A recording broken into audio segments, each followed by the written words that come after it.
Excellences, Madame la Présidente de la Conférence des chefs d'État et de gouvernement de la francophonie, Mesdames et Messieurs les chefs d'État et de gouvernement, Monsieur le Secrétaire général de l'Organisation internationale de la francophonie, Mesdames et Messieurs les chefs de délégation, distingués invités, Mesdames, Messieurs, je voudrais avant toute chose remercier les autorités et le peuple suisse pour la chaleur de l'accueil et les marques d'attention dont ma délégation et moi-même sommes l'objet depuis notre arrivée dans cette belle ville de Montreux à l'occasion de la 13e conférence des chefs d'État et de gouvernement des pays ayant le français en partage. Je tiens également à faire part aux autorités de la Confédération helvétique de mes sincères félicitations pour l'excellente organisation de ce sommet qui confirme la réputation bien établie de la Suisse en tant que haut lieu de la diplomatie internationale. Il est désormais admis sans contestation possible que la francophonie, à travers ses institutions, est l'un des cadres privilégiés de promotion d'un nouveau modèle de relations internationales qui concilie les opportunités de la mondialisation et les exigences de l'intérêt général, en particulier des plus vulnérables. Comme cela a été relevé par les orateurs qui m'ont précédé, ce 13e sommet se déroule dans le cours de l'année de célébration du 40e anniversaire de la francophonie institutionnelle.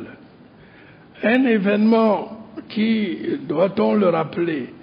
a donné lieu à l'organisation de diverses manifestations sportives, culturelles et festives sur l'ensemble de l'espace francophone. Mesdames, Messieurs, depuis Niamey en 1970, date de sa création, l'histoire de la francophonie est faite de continuité et de mutation, signe de son adaptation constante à l'évolution des relations internationales. Le préambule de la charte du 23 novembre 2005 stipule en effet, je cite, « La francophonie doit tenir compte des mutations historiques et des grandes évolutions politiques, économiques, techniques et culturelles qui marquent le XXIe siècle pour affirmer sa présence et son unité. » Fin de citation. L'émission de l'OIF, à l'origine centrée sur le rayonnement de la langue française et l'intensification de la coopération culturelle et technique entre ses membres, couvre désormais des domaines aussi variés que la promotion de la paix, de la démocratie et des droits de l'homme, la sécurité internationale,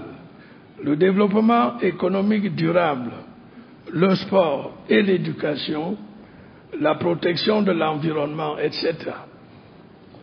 Cette évolution a été rendue possible grâce à notre volonté commune de faire de la francophonie une institution internationale reconnue,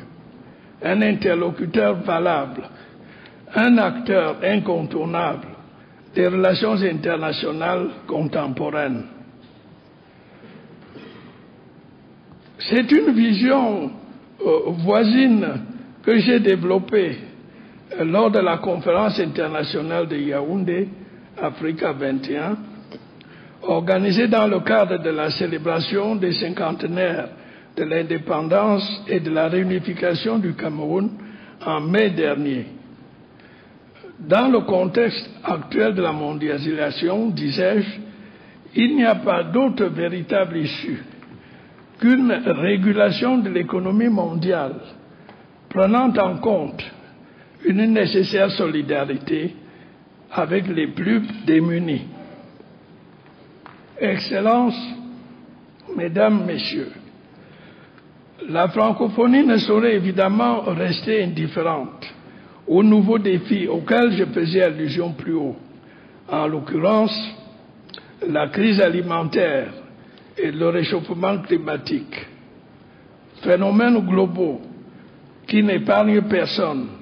et qui sévissent avec plus d'acuité dans les pays du Sud. Au Cameroun, l'on observe une augmentation des cycles de sécheresse, avec pour corollaire la raréfaction des ressources en eau et des pâturages, l'avancée du désert, la diminution des rendements agricoles et l'irrégularité de la production hydroélectricité, etc. Il ne faudrait pas perdre de vue que sécurité alimentaire et changement climatique constituent deux versants d'une même réalité. Comment, en effet, fournir une alimentation suffisante et équilibrée à l'humanité dans un contexte de changement climatique constant? De même, peut-on ignorer qu'une agriculture hautement productive mais peu soucieuse de l'environnement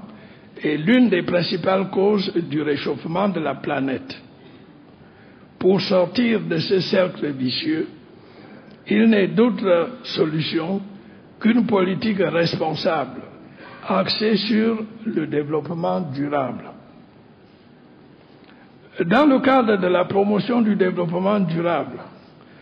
le Cameroun a pour sa part pris un certain nombre de mesures, parmi lesquelles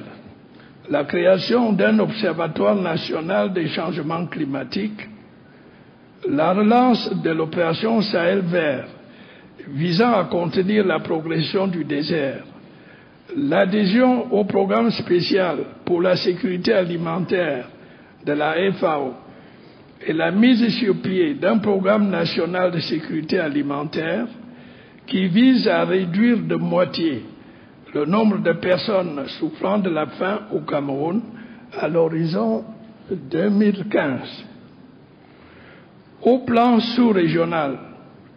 mon pays a contribué à l'adoption par la Commission des forêts d'Afrique centrale d'un plan de protection de l'environnement et des écosystèmes pour toute la région du bassin du Congo. Excellences, Mesdames, Messieurs, la question de la situation de la langue française dans le monde globalisé revient à poser celle de l'avenir même du français dans un contexte marqué par divers bouleversements, qu'il s'agisse des mouvements migratoires ou du développement fulgurant des techniques de l'information et de la communication. Face à la concurrence des autres langues de plus en plus compétitives, quelle stratégie adopter pour que le français soit plus présent dans les instances internationales? Avec un regroupement de 70 États et gouvernements sur 5 continents et 200 millions de locuteurs de français à travers le monde, la francophonie, qui jouit pourtant d'une position géopolitique indéniable, a du mal à freiner le recul de la langue française au niveau international. Face à cette situation, il nous incombe de la soutenir dans ses efforts en veillant au respect du multilinguisme et du multiculturalisme dans toutes les organisations internationales où le français est l'une des langues officielles. Il s'agit de revendiquer et d'affirmer notre spécificité francophone à travers l'utilisation de la langue française qui est l'une des voies de transmission des valeurs de solidarité, de dialogue, de paix et d'éthique qui fondent l'Organisation internationale de la francophonie. Le Cameroun, pour sa part, dans l'application de sa politique de diversité culturelle et linguistique, accorde une égale importance à ces deux langues officielles que sont l'anglais et le français, et emploie autant que possible la langue française sur la scène internationale. Je ne saurais terminer mon propos sans mentionner l'élan de solidarité dont la communauté francophone a fait montre à l'égard d'Haïti, éprouvé par le séisme du 12 janvier dernier. Qu'il me soit permis de suggérer que soit envisagée la création d'un fonds de solidarité d'urgence